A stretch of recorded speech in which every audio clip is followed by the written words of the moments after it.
So we've been noticing the last couple of days, Bree, we've done these smoke forecasts throughout the summer, especially later in the summer. What are things looking like today when it comes to air quality? Well, our pattern isn't changing very much, and that's really the concern. Once you have high pressure over you, it's like we're kept in a Tupperware bowl full of smoke, and we don't have any rain in the forecast either. In fact, Seattle just noted today, the Seattle National Weather Service noted today, they've only had one October where it's been dry for the first half of the month, one other one of those on record. Yeah, in 1991, and they're having that now, and the forecast says there's no rain in sight for Seattle. That's bizarre. So that's pretty huge, and we're getting some wildfire smoke that's even coming from the Pacific Northwest, places like Western Oregon and up through and around the Seattle region, Tacoma region as well.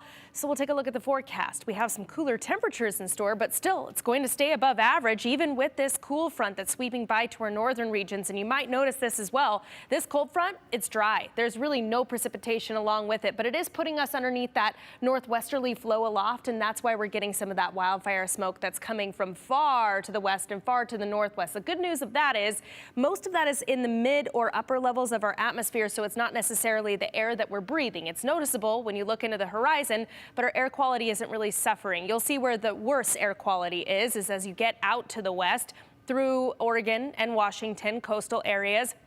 Then you get toward our region, up through the west central mountains. We've been in the yellow or moderate category throughout the day today, as well as down through Ontario and Huntington with that smoke kind of draining in from the Weezer River Basin, and in the Treasure Valley as well.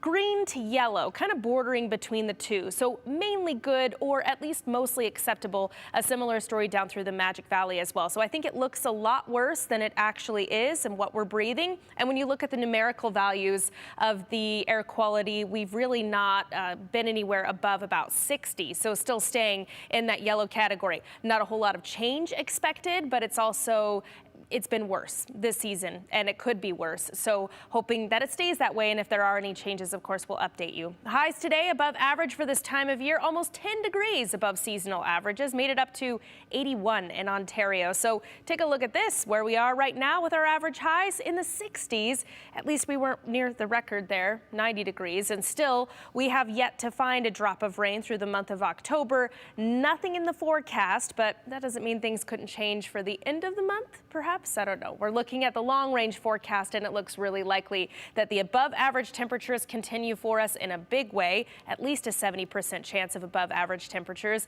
and at least a 50 to even a 60% chance of below-average precipitation. So warm and dry, lots of sunshine, and likely some of that wildfire smoke and haze, and prescribed burns and smoke coming into the valley as well. Tomorrow, I think the one change to the forecast is that the wind will pick up a little bit. So I said before, leaves flying around a little bit. That's what we expect this time of year, but temperatures are still not getting knocked down a whole lot by this cool front.